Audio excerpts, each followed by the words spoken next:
What is up, guys? I'm David, but you can call me Dak. I just want to give you some major updates that's about to fall to my YouTube channel. One being, I'm going to start producing a little bit more few videos, such as this talking head. It's going to be here around in our garage, in our shop a bit. And most of it will be covering a lot of the new stuff that I've been getting into, stuff that I haven't been getting into, the stuff that I've walked away from, stuff. And I'm just going to begin sharing and offloading things that have come into my life. So first off, I'm just going to say that when it comes to things that I've started doing, got my concealed carry back in 2016. I started carrying a pocket knife a lot more frequently, but even before that, I carried a pocket knife for a few years because I found it on the ground and I got to carry it. And then being an Eagle Scout, going and scouting, I carried a pocket knife on camping trips. That was really about the only time that I carried a pocket knife.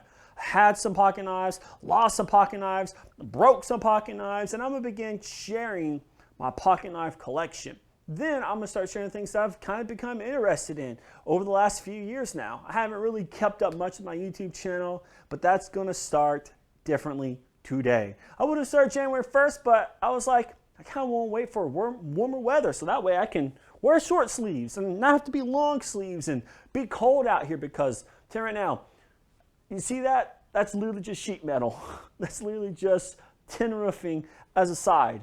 That's it. There's no insulation in here. So I kind of waited till it was a little bit more warmer to start doing this. And eventually I'm going to move into more of a studio style place. Not really a studio style, but I'm going to make it more of a studio style place. And let's go ahead and deep dive into the first thing, my pocket knives, as I mentioned.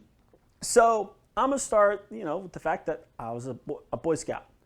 Carried a pocket knife only to camp and sometimes maybe an occasional troop meeting. Now, I don't have those pocket knives. Now, I do have one. I was gifted it from like a Christmas party and the handle broke and all I now have is the blade.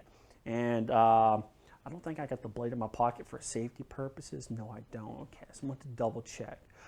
Just want to make sure I didn't have it in my pocket. Then in 2009, I took a job working as a student worker at what was at the time LSU Health Science Center. I worked in the outpatient lab. Here's some photos. I'm gonna just kind of put them over the screen. These are some of the photos that I took when I worked there. I was in high school. Planking was kind of big at the time. I told my friends about the game. I took some stupid photos behind some refrigerators. And sure enough, one day on my way back to my car after work, I found a pocket knife on the ground. And lo and behold, here it is. This is a Browning. It's the model 187. I'll do some cutaway footage, B-roll of it, so that we can kind of see it. But there's a reason why I no longer carry this pocket knife. Well, one, there's already a lot of play in it. There's just a lot of play right now going on in this knife. I carried it for a number of years where the knife will literally just swing open, close. I mean, I always did this little pop open thing. And if you held it right, the knife would literally, because it's a frame lock, it would lose the lock and close on your hand. And it's literally just a safety hazard. The thumb stud has been broke since, I think I have it, honestly. I believe I have it. And so it's somewhere in my room, but I do know I have the thumb stud. But it was a nice little knife that I carried up until, I want to say 2014, 2013. After that, I just put it in my backpack when I started traveling with clear camps. So now let's fast forward to 2016 when I got my concealed carry. So I get my concealed carry license. I go through the class and the teacher says, hey, look, you need to have multiple levels of force if you're going to concealed carry. Because don't always just pull your firearm and think that that's the end-all, be-all solution. Have multiple levels of force. If you want to carry a taser, carry a taser. If you want to carry pepper spray, carry pepper spray. If you want to carry a knife, carry a knife. Do things that you would have multiple levels of force, so that way you wouldn't have to just show your trump card every single time. So I said, okay, that's a good idea. I'll start a good everyday carry of a pocket knife, as well as a few other things. So now, let's go ahead and dive into my first everyday carry pocket knife. It is the CRKT M16 Tanto by Carson Design.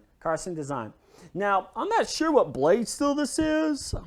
I'll go ahead and I'll put some of the info right here in the lower, what kind of blade steel it is. But I'm going to tell you right now, this knife I bought from Amazon. And I've always had a love relationship for a Tanto blade. I think it's because like the style of the blade is just really cool, and overall it's kind of like a scary looking knife. It's almost a big samurai. It's like a small. It's equivalent to a small samurai sword. If you think about how the katanas, how they're shaped, you know, they have their straight edge and then they got a curved, like just one edge tip, you know, such as this. And I picked this knife out because it was good, it was bulky, it was a CRKT, you know, again, scouts. People carried CRKTs, and I love this thing. I carried it up until 2019. Yeah, because the reason why I wanted to swap out this knife is because it's heavy. At the time I was working, you know, when I started carrying this thing every day, I was working at Ochsner. Well, now it's Ochsner LSU, but it was University of Health, aka LSU Health Science Center. Someone bought them out, and I was the clinical assistant in the operating room, and I would always have gym shorts underneath my scrubs, workout clothes underneath my scrubs, because it was easy that way. It was more comfortable than wearing just scrubs over. And I carried this knife. Well, like I said, it got heavy, it got cumbersome, and pulling out this knife, it has a special safety lock on it. So that way, even if you did push over the liner lock, it would not close because of this safety mechanic here. So in order to get the liner to move on over, you have to depress this safety liner, and then the lock will actually begin to close. And that was one of the biggest things I hated about, because like if I wanted to close this, I would have to do something with two hands, as well as the thumb stud for the safety. Over time, undid itself, broke, and I no longer have a little thumb stud for that. But other than that, it's a good little flipper if you want to use the flipper.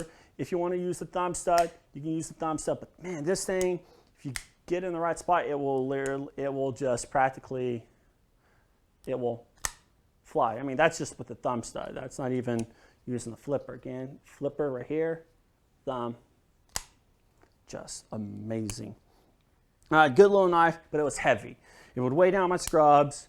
Got to the point where trying to depress that was just a pain, because it's a very thin piece of metal, so that digs into your hand. I mean, yeah, I'm used to it now. I mean, again, I can. But I wanted something that was a lot easier to close and open. So I bought another knife. And today, I'm not going to review that knife. I'm just going to tell you that it is a Benchmade bailout. So if you want to go ahead and go on over to Blade HQ, you can find that information about that knife, because I'm going to start talking about them from here on out. So, and why am I going to be talking about Blade HQ from here on out? Well, simple. When I was looking to get rid of this knife, I went to YouTube. Best everyday care. I watched Best Damn EDC, I think that's the name of the YouTube channel. I came across a bunch of others, Nick Shabazz, to name another one, Metal Complex. I came across a bunch of knife YouTube channels trying to find what would be my next pocket carry.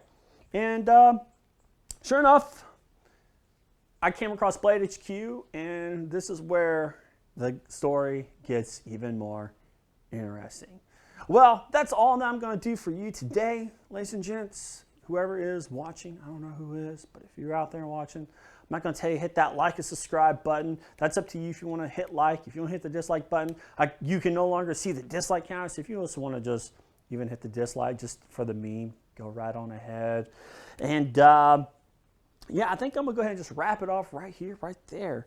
But other than that, I kind of told you a little bit of my thoughts about the M16. I will go ahead and say that I do got some new interesting knives. CRKT, the Provoke with Jeff Veff Edgeologist serrations. Man, this knife is kind of hard to find.